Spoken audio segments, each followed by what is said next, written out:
लगता था कि रतन टाटा पूरे जीवन भर, हमारे जीवन भर, आने वाले जीवन में हमेशा रहेंगे, क्योंकि कुछ लोग आप उनको हमेशा मिलते नहीं हैं, बट उनका एहसास देश के इंफ्रास्ट्रक्चर में नज़र आता है, देश के चैरिटी इंस्टीट्यूशन में नज़र आता है, देश के आबो हवा में नज़र आता है, अच्छाई में नज़र आता है। तो आज मैं कहूँगा कि देश ने अपना एक रत्न खो दिया है और उनका नाम था रतन टाटा। मेरी मुलाकात उनसे कुछ साल पहले लंदन में हुई थी। बकिंगम गेट में उनका एक ताज का होटल है, तो मुझे मिले थे और 5-7 मिनट तक बात करते रहे और फिर बोले कि आई लाइक योर कॉमेडीज़, आप I laugh when I see you sometimes, not very often but rarely I saw 1 or 2 comedies. But उसके अलावा आई थिंक किसी इंसान को अगर अपना आदर्श बनाना है तो उसमें रतन टाटा सबसे ऊपर नंबर पर आएंगे। चाहे वो चैरिटी के नाम पर हो, चाहे वो गिविंग के नाम पर हो, चाहे वो प्रिंसिपल्स के नाम पे हो, चाहे वो अनुभवों के नाम पर हो, और किस तरह से क्वाइटली काम अच्छा करना चाहिए।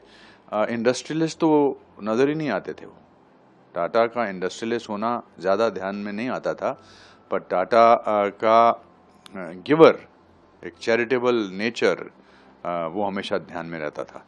हमारे यहाँ तो मुहावरा था ना कि अपने आप को टाटा पर समझता है क्या, तो ये वैसे टाटा हैं जिनको कभी टाटा करने का दिल नहीं करेगा। बट उनकी लेगेसी अच्छाई की, गुडनेस की, चैरिटी की, प्रिंसिपल्स की, ऑथेंटिसिटी की, आई थिंक हमारे लिए एक प्रेरणात्मक स्रोत रहेगी। और उनका नाम हमेशा भारत में नहीं बल्कि पूरे विश्व में रोशन रहेगा, because he is a symbol of goodness, he is a symbol of efficiency, he is a symbol of principles. So वो याद दिलाते रहते हैं कि ये इंसान जो है ऐसा, अगर मैं 10% भी बन सकूं तो मैं अपने आप को बहुत ही खुश नसीब समझूंगा। बहुत बड़ी बड़ी कार कंपनियों के मालिक, पूरे देश में इतना इंफ्रास्ट्रक्चर उनका, और अचानक एक ताज में, एक छोटी नैनो में रतन टाटा जी आए भी पिछले कुछ दिनों। मैंने तो उनके इतने किस्से सुने हैं कि वो अपनी गाड़ी में, छोटी गाड़ी में आते थे, कोई ऐसा उनका ऑफिस नहीं था, तो सिंप्लिसिटी, घर भी छोटा था, हाँ बिल्कुल। सिंप्लिसिटी का इससे बड़ा उदाहरण कहीं हो ही नहीं सकता है।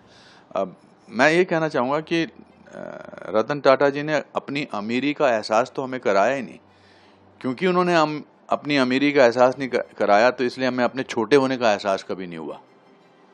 वरना Taj group of hotels, Taj properties, Taj finance, Taj ये गाड़ियाँ, कितनी सारी चीज़ें हैं। और मैंने अभी सुना है कि सबसे ज़्यादा चैरिटी में वही देते थे। His contributions and his families contribution is unbelievable. मतलब शब्द कम पड़ते हैं उनके बारे में बोलने के लिए। कभी कभी मौन जो है, कभी कभी चुप रहना जो है, वो ज़्यादा अच्छा लगता है कि ऐसे आदमी के बारे में मैं क्या बोलूं।